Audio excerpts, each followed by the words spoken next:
Rail লাইনের ওপর হাতির মৃত্যুর ঘটনা প্রায় ঘটে চলেছে। এখানে উদাসীন রেল দপ্তর। বারবার বন দপ্তর রেলকে অনুরোধ করেও হাতির মৃত্যু ঘটনা এড়ানো যায়নি। সাম্প্রতিককালে উত্তরবঙ্গে কাঞ্চনকন্যা এক্সপ্রেসের ধাক্কায় একটি হাতির মৃত্যু হয়। ঝাড়গ্রামে দূরপাল্লার ট্রেনেও হাতির মৃত্যুর ঘটনা ঘটেছে। সেরকমই একটি মর্মান্তিক ঘটনার সাক্ষী রইলাম আমরা। উড়িষ্যায় কলিঙ্গ নামক একটি হাতির ট্রেনের ধাক্কায় অগরিয়াতে মারা যায়। বন আধিকারিকরা রেল কর্তৃপক্ষের কাছে তাদের উদাসীনতার কথা বারবার উল্লেখ করেছে।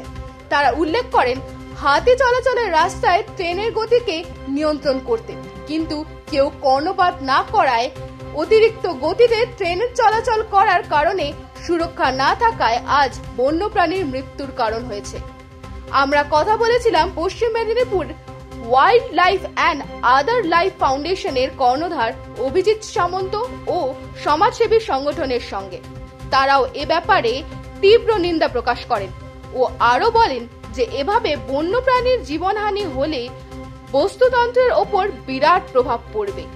এরকম ঘটনা যাতে না ঘটে রেল কর্তৃপক্ষের কাছে তারাও অনুরোধ করবেন। আমাদের বাস্তুতন্ত্র ছেড়ে চলে গেলেন, আমি তীব্র নিন্দা এবং ধিক্কার জানাই।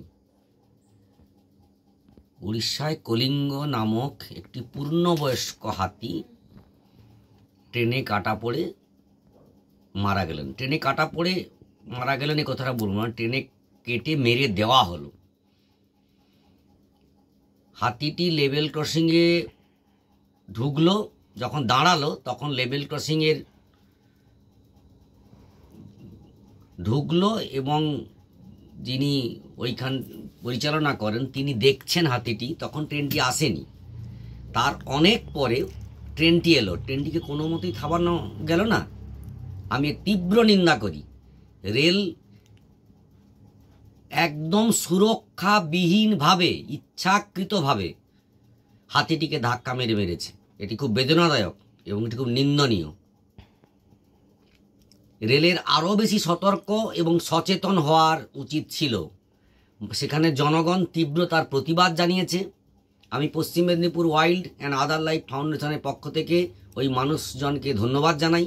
তারা রেলের বিরুদ্ধে সোচ্চার হয়েছেন। কেন ট্রেনটিকে থামানো গেল না? এইভাবে যদি আমাদের বাস্তুতন্ত্র থেকে একটি একটি করে হাতি বা অন্য বন্য প্রাণ রেলের কাঁটায় মারা যায়, তাহলে বাস্তুতন্ত্র বিপন্ন হয়ে পড়বে। আর বাস্তুতন্ত্র বিপন্ন হয়ে পড়লে আমরাও বিপন্ন হয়ে পড়ব। এর আগেও রেলের বহুবার হাতি কাটা মারা গেছে, সেটা রাতের বেলায়, এই ঘটনাটা রাতের বেলায়, কিন্তু এটা লেভেল ক্রসিংয়ে হাতিটি ঢুকলো, আমরা সবাই দেখছি, চিৎকার সমস্বরে বলছি যে ট্রেনটাকে থামান। ওখানকার যারা উপস্থিত ছিলেন মানুষজন, ট্রেনটি থামানো হয়নি বা থামেনি। রেলের গাফিলতির জন্য এই হাতিটির আজ মৃত্যু হলো।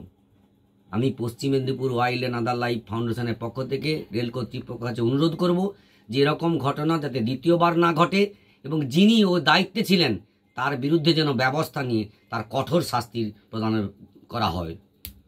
নমস্কার। আইনজীবী